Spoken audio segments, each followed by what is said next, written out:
Grace Talks.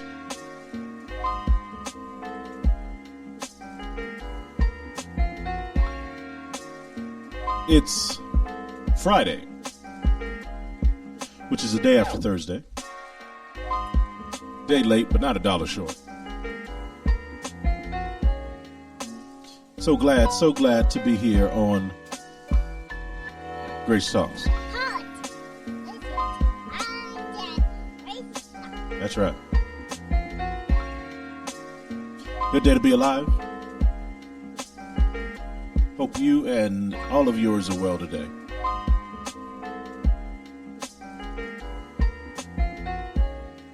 I've just been thinking about, in terms of how people kind of come to their worldview and how they adopt certain ideas and certain value structures. I hope I can talk today. It's really interesting how we do this, especially in this modern age where we really exalt certain ideas and certain ways of life that we should live. I talked years and for the last 10 years or so about the three words that the enemy would use in the last time or the last age as deceptive words: logic, relevance, or relativism, rather. Logic, relativism, and also tolerance. That they would use these three words to deceive or to confound or trick the church. Because they seem to be good ideas, good words that are used to deceive and to bother the church and bring them off of the place in which God wants them to have and their standing that God wants them to have in the last days. You know, God promises that the gospel would offend. Blessed is he that is not offended because of me. And oftentimes we are trying now to live in an age where no one is offended, that we are totally PC and that we have to be politically correct and we have to change our thoughts and change our ideas and our conversation and our word and our language so that we can adapt to the community that is around us so we can be accepted. Certainly everybody wants to be accepted. Nobody really wants to ruffle any feathers. But more than we need acceptance, we need truth. We need to know what truth is. We need to identify truth, and we need to value it. We need to really value truth in the way and the age that we live in. But oftentimes that's not our number one value system. That being truth isn't. Oftentimes that's inclusion. And so to be included and to be a part of the tribes, whatever tribe it is, to be a part of these communities, what do? We change and base our thinking. And then we define what are these things. So what is it to be, let's say, for instance, what is it to be black? Well, to be black, it is this. This is what African Americanism is. Or what is it to be, American? This is what being American is. This is American thought. And certainly there is a bit of autonomy there, or the desire for assimilation, rather, so that we can communicate to each other. If everybody speaks the same language, it's easy to communicate with each other, obviously. But oftentimes the goal in whatever people group or whatever section or group it is to say you're not a part of this group unless you feel or see this way. And oftentimes we wonder how certain ideas are being adopted, especially in this community or this culture that we live in. And one of the ideas is that if the compassionate person, the compassionate party, or the compassionate group seems to be the one that oftentimes the thought is those are the people run to, or the ideas that people run to, whichever one seems the most compassionate. And I mean like surface level compassion too. I don't necessarily even mean when you get to the nitty gritty of it, because the problem is that many people don't have the intellectual curiosity. I mean, obviously, sometimes we just want to say and do what we feel is right and what seems to be right. And so oftentimes the group that we side with is the one who seems most compassionate. Jesus warns in Matthew 24 over and over again. It's first, I call it the first and the most primary sign that we're living in the last days, and that is deception. Jesus says, beware that you're not deceived. False prophets, false Christ will rise up. False teachers rising up. False ideas, false doctrines. He tells his disciples this in the Sermon on the Mount when he talks about entering to the narrow gate. If there's one way in, a narrow gate, and the other way is leading to destruction, it's broad and wide. Then after he talks about the broad and wide gate, then he starts immediately talking about deceptors. Those who would come and they would be like sheep in wolf's clothes, but to look at their fruits. To look at their fruits. I think this is very important too, because on the outside, when you first see these deceptors, if you just look at them, they look like sheep. They look like everybody else. They look kind and they look fluffy and they look compassionate. But when you look on the inside, you find a wolf, a deceptor, trying to deceive, and you can know him by his fruits. And we really have to judge the fruits of individuals or even doctrines or even policies or whatever the case is before we begin to adapt them and say that they're compassionate. To really understand and to look and be critical. To be critical. Now, we talked about that in the sense of being critical of policies and so forth, but I'm not talking about a critical sense that we don't believe or we're ugly, but just as an investigator would look and say, what is this behind this that we would not adapt to that which is evil or wrong? Because it seemeth right in our eyes. Man went to do what was right in his own eyes. Judges 21, verse 25. It says, in that day there was no king in Israel. Everyone did what was right in their own eyes. There was no absolute rule. Let's just take that out and just think about this in a spiritual way. When you remove an absolute authority, when you remove truth or value, when you remove those things, what will people do? They will do what's right in their own eyes. It's the postmodern man or the postmodern generation. We're really living in a time of postmodernism.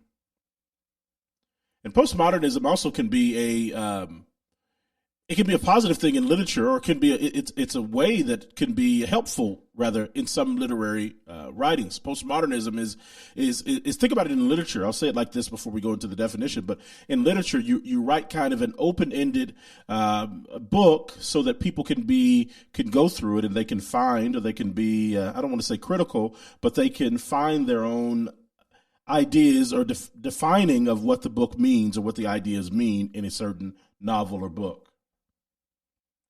It's postmodernism in literature. It's literature that is formed that can be characterized by a person's self-reflection.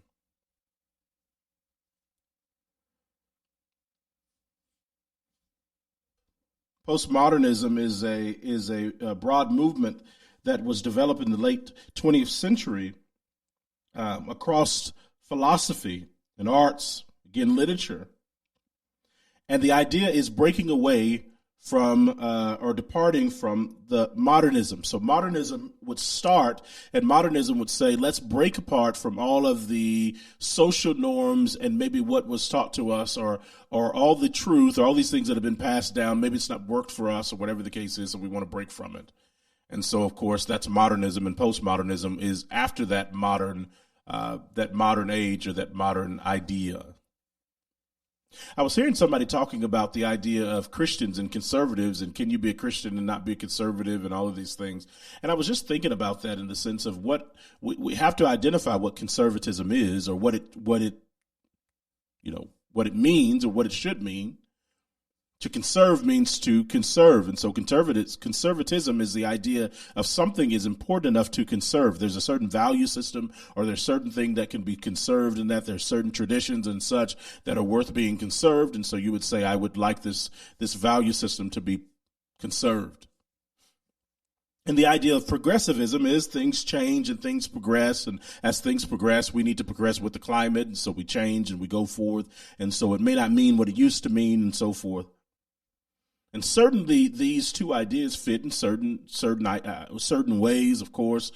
Jesus even talks about the idea that you don't put new wine in old wineskins lest the wine bottles burst. And so we have to discern the ideas of what is worth conserving and what is worth progressing, and what does that look like, and what do we preserve, and what do we progress, or how do we do this? And I would ask you, are there certain values that need to be preserved? Not only is there certain values to be preserved, what needs to be preserved? And that, what I would say, is truth. Truth doesn't change. Truth needs to be stayed by, needs to be stood under. And then you have to ask, what is truth? What is truth? And is there an absolute truth? I believe just the fact that there's an absolute truth points to that there is a God. I really do. And some would argue that there's no absolute truth. The postmodern man would say there's no absolute truth. And I would say, obviously, there is absolute truth because look at mathematics, for instance.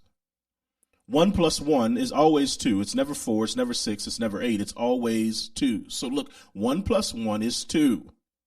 And because that doesn't change, there's an absolute truth in the fact that 1 plus 1 equals 2. And this is even an attack upon, you hear even now that there's an attack upon mathematics. You hear people even say, well, actually, that is not the truth. I mean, it's silly, and it's not a big push because it's nonsense, but you even hear those clamors because anything that brings an absolute truth needs to be destroyed. Why? Well, we'll get to that in a minute. So because there's an absolute truth, I believe that there is an absolute power that is holding that truth together. When someone gets pregnant, when a human being gets pregnant, they never have a Cadillac. They never have they never have whatever you like to put in there, but they never have anything other than a baby every single time.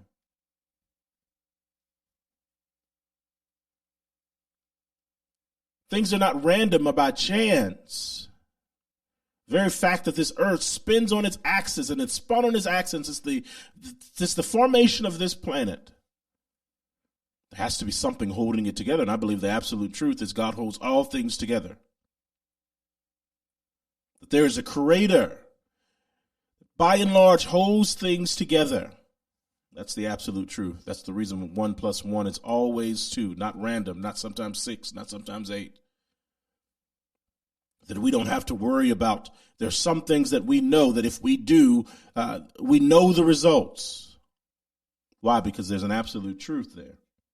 But postmodernism would argue that there's no absolute truth at all. That when it comes to even ideas or morals can be defined, they can be changed based upon the individual. What's good for you, what's maybe not good for me, what's right for you, maybe not right for me. Postmodern man would say there's no absolute morality.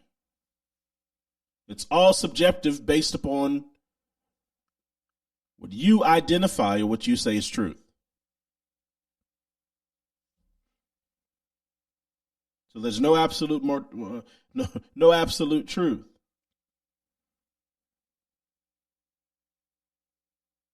It's really quite fascinating that there are 3/4 of Americans that actually reject the concept of absolute truth.